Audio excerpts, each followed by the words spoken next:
السلام علیکم ورحمۃ اللہ وبرکاتہ۔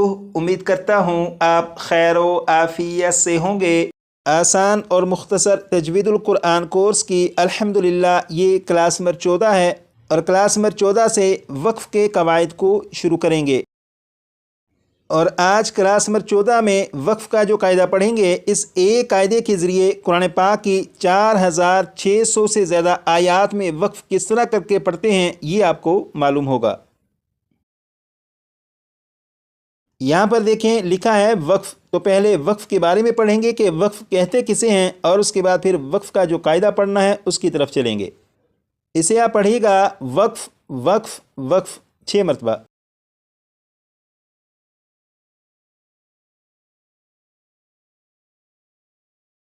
اب یہاں سے پڑھیں گے وقف کے معنی ٹھہرنے اور رکنے کے ہیں۔ وقف کے معنی ٹھہرنے اور رکنے کے ہیں 6 مرتبہ۔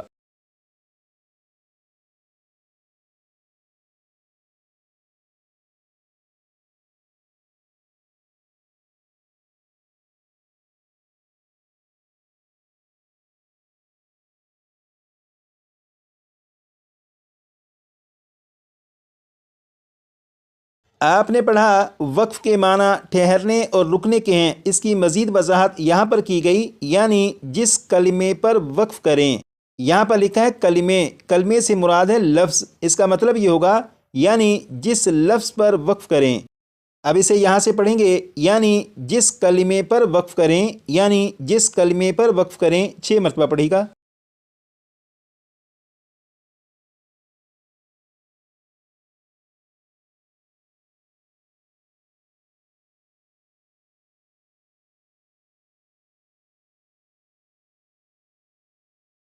اب یہاں پر دیکھیں لکھا ہے تو اس کلمے کے آخری حرف پر، تو اس کلمے کے آخری حرف پر 6 مرتبہ پڑھے گا۔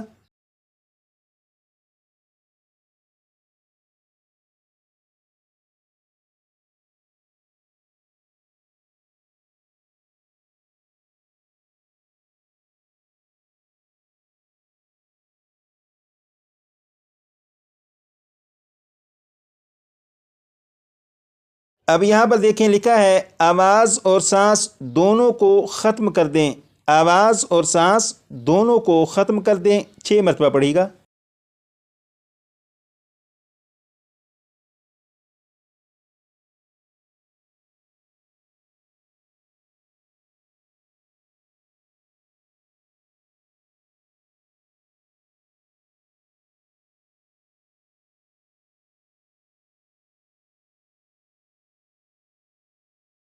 آپ نے پڑھا وقف کے معنی ٹھہرنے اور رکنے کے ہیں، یعنی جس کلمے پر وقف کریں تو اس کلمے کے آخری حرف پر آواز اور سانس دونوں کو ختم کر دیں۔ اگر اس سبق کا خلاصہ نکالیں تو وہ یہ بنتا ہے، آپ قرآن پاک کو پڑھتے ہوئے اگر کسی لفظ پر وقف کریں تو اس لفظ کا جو آخری حرف ہوگا اس آخری حرف پر آواز اور سانس دونوں کو ختم کر دیں گے۔ جیسے آپ دیکھیں یہ ہے سورۃ الفاتحہ۔ سورۃ الفاتحہ کی میں 3 آیات کو پڑھوں گا یہاں تک، اور آپ غور کریے گا کہ جب میں اس آیت کو پڑھوں گا اور یہاں پر پہنچوں گا تو آواز اور سانس یہاں پر ختم کروں گا۔ اسی طرح اس آیت کو پڑھتے ہوئے جب یہاں پر پہنچوں گا تو یہاں پر بھی آواز اور سانس دونوں ختم کروں گا۔ تو ان تینوں آیات کو پڑھتے ہوئے، اس آیت کو پڑھتے ہوئے جب میں یہاں پر رکوں، اس آیت کو پڑھتے ہوئے یہاں پر، اس آیت کو پڑھتے ہوئے جب یہاں پر رکوں گا تو آواز اور سانس ختم کروں گا، اس کا مطلب ہوگا کہ میں نے یہاں پر وقف کر کے پڑھا۔ بسم اللہ الرحمن الرحیم، الحمد للہ رب العالمین، الرحمن الرحیم، مالک یوم الدین۔ تو یقیناً آپ نے غور کیا ہوگا کہ اس آیت کو پڑھتے ہوئے یہاں پر میں نے آواز اور سانس کو ختم کیا تھا، تو اس کا مطلب ہے کہ یہاں پر میں نے وقف کیا تھا۔ اسی طرح اس آیت کو پڑھتے ہوئے جب یہاں پر آواز اور سانس کو ختم کیا تو یہاں پر بھی وقف کیا۔ تو یقیناً وقف کے بارے میں آپ کو معلوم ہو چکا کہ جب وقف کرتے ہیں تو آخری حرف پر آواز اور سانس کو ختم کر دیتے ہیں۔ یہ جو وقف کی تعریف لکھی ہے اسے آپ اچھی طرح زبانی یاد کر لیجیے گا، کیونکہ اگر آپ کو وقف کی تعریف یاد ہوگی تو وقف کے قواعد کو سمجھنا اور یاد کرنا مزید آسان ہوگا۔ تو آئیے اب چلتے ہیں وقف کے قاعدے کی طرف۔ یہ جو سبق آپ دیکھ رہے ہیں، اگر آپ نے اس سبق کو اچھی طرح سمجھ کر زبانی یاد کر لیا تو اسی سبق کی بنیاد پر قرآن پاک کی 4600 سے زیادہ آیات میں وقف کس طرح کرنا ہے وہ آپ کو اسی سے معلوم ہوگا۔ یہاں پر لکھا ہے اگر کسی لفظ کے آخری حرف پر 6 مرتبہ پڑھے گا۔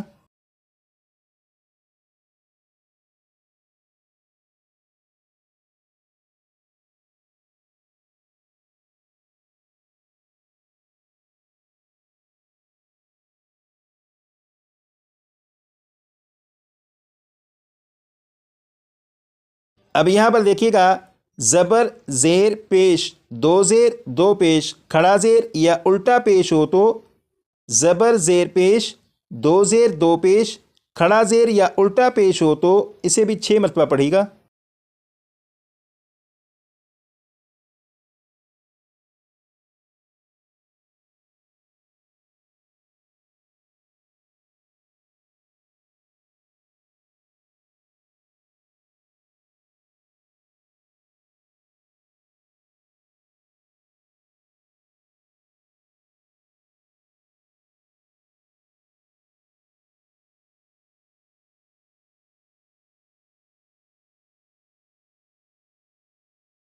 اب یہاں سے پڑھیں گے اس حرف کو وقف میں ساکن کر دیں، اس حرف کو وقف میں ساکن کر دیں، 6 مرتبہ پڑھے گا۔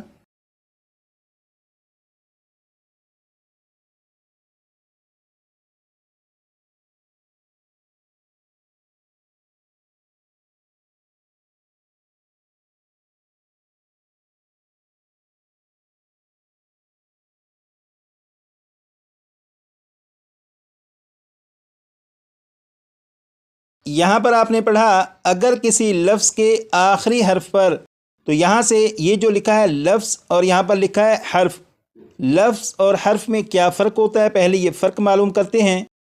حرف جو ہے وہ ایک ہوتا ہے، جیسے یہاں پر آپ دیکھیں یہ جیم یہ ایک حرف ہے، سین یہ بھی حرف ہے، تا یہ بھی حرف ہے، لیکن اگر جیم سین تا ان تینوں حروف کو ملا کر لکھیں تو پھر یہ حرف نہیں بلکہ یہ لفظ بن جائے گا۔ جیسے یہاں پر دیکھیں یہ لفظ لکھا ہے ساکن، اس لفظ میں سین الف کاف نون یہ 4 حروف مل کر ایک لفظ بنا، تو یہاں پر لکھا ہے لفظ اور یہاں پر ہے حرف، تو یقیناً لفظ اور حرف میں کیا فرق ہوتا ہے یہ آپ کو معلوم ہو چکا۔ یہ جو سبق پڑھا اب اس کا مطلب سمجھیں گے۔ یہاں پر لکھا اگر کسی لفظ کے آخری حرف پر زبر زیر پیش، 2 زیر 2 پیش، کھڑا زیر یا الٹا پیش ہو تو اس حرف کو وقف میں ساکن کر دیں۔ اس کا مطلب یہ ہے کہ پورے قرآن پاک کو پڑھتے ہوئے اگر کسی لفظ پر آپ وقف کرنا چاہیں تو جب وقف کریں گے تو دیکھیں گے کہ اس لفظ کا جو آخری حرف ہے اس آخری حرف پر کون سی علامت ہے۔